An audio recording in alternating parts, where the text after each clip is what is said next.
I think there's been a shift, and so there was some rationale. It was stupid, but it was a rationale for the original tariff everybody, and that was we want to restore manufacturing to this country. Yeah. But when it becomes deal by deal, and it's all temporary and it's all up for negotiation, no entrepreneur is going to invest in this country if the tariff levels are going to move up and down. There's just no way you're going to invest. And so that regime was to try to restore manufacturing. This regime is about corruption. And so what is a tariff? It's an amassing of political power over the economy. And what do people do who are in the economy who want to keep their business alive? They have to find a way to bribe the political leaders who run the tariffs. And so the countries are going to come in, hiring local lobbyists here to lobby the Trump administration. What do we have to give? Who do we have to give to? Companies are going to be asking for waivers. What do we have to give? How much do you want, Mr. Trump? And so the fact that Trump's in the center of all these negotiations puts him in the center of a web of corruption. And I think that's what we're going to see. Jonathan, we heard this concern from Democrats and others this week about some of the messaging from the president, encouraging people as the markets were plunging to buy into the dip. Last Friday, he posted online, "This is a great time to get rich." On Wednesday, he posted, "This is a great time to buy." That was right before he paused those higher tariffs. We know a lot of the other tariffs still stay in place. What do you make of all that? Should that be investigated? Yes, it should be investigated. But I think that's a prime example of what David was just talking about the corruption that all of this seems to engender. Of course this needs to be investigated. Of course it needs to be. But it's not going to be, quite honestly. The Democrats they're not in the majority, and Republicans don't seem to be interested in looking at anything that the president does. But absolutely, this should be looked into. This is Charles Schwab. It's not just a company, it's actually an individual. And he made $2.5 billion today, and he made $900 million. Because, he's in financials. And David, we already saw warning signs. Lisa reported on earlier consumer sentiment dropping. Experts we talked to say American consumers are going to feel this really starting in May or June. How long do you think people will actually give the president and this administration to let this policy run? I was really shocked by how much consumer confidence has dropped. That was quite a plunge. And I think it's a lot of people looking around, like I'm looking around and thinking, well, I can now afford to retire in 2097. I mean, the majority of Americans have money in the stock market through their 401ks or whatever. And it concretely makes a difference. And, I talk to people I talked to an electrician recently, Trump supporter, by the way, who it's wrecking his business. And so a bicycle manufacturer wrecking his business.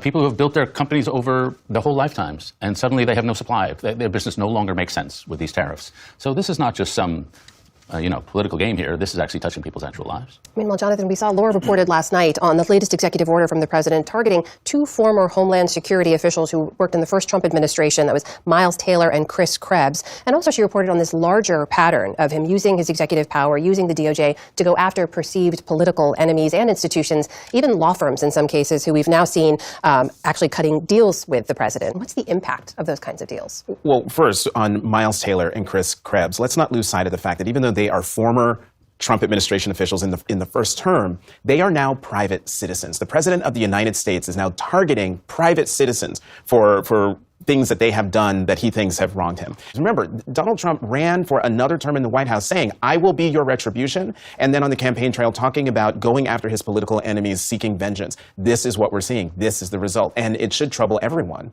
David? I benefited a lot from a piece Jonathan Rauch wrote in The Atlantic maybe a month ago or a couple weeks ago, saying there are certain systems, people say Donald Trump is quite verging on authoritarianism, but the real thing he's verging on is patrimonialism.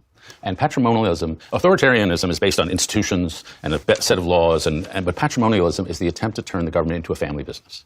And it's sort of a pre-modern form of government. If you go back before democracy, before the Treaty of Westphalia and all that kind of stuff, it was run by families. And the family enriched itself, and they took after anybody who threatened a family. It's a little like mafioso, and he's going after things that are just personal. And so that's the erosion of democracy, which is supposed to be about clear laws that apply to everybody. And we no longer live in that system. Meanwhile, we know this week there was a lot of headlines, a lot of news on the legal front when it comes to immigration policy. Laura reported earlier, of course, this is a president who came in saying that he was going to go after illegal immigration, and he has. They've taken big steps to crack down on illegal immigration. We're also increasingly seeing them go after people who have legal status, legal protected status, legal green card holders, legal visa holders.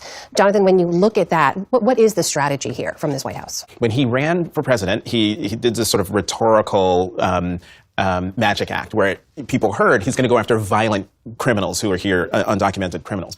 But then in the next breath, he would say, we're going to go after quote unquote criminal aliens. Well, if you come into this country without documentation, you, by the letter of the law, are a criminal. And so that to me was a signal. He's not just going after violent criminals. He's going after anyone who is not here, quote unquote, legally. But also, it's easy to see, given who Trump is, that he would move beyond going after those who are not going after the undocumented and going after others, temporary protective status, TPS, green card holders, as we're seeing. Sadly, none of what he is doing is shocking to me. He's been telegraphing this. What's shocking to me is that the courts, in some instances, don't seem to be meeting the threat here with much vigor. The idea that the court would say, the Supreme Court would say you need to facilitate the return of Mr. Abrega Garcia instead of saying, no, he must be returned, that to me is very troubling. This was the man who was mistakenly deported to El Salvador, yes. right? David, last word here in a few seconds we have left. Yeah, I spoke to an immigration expert earlier in the administration who had served earlier in government, and she said you're going to see a lot of show business here.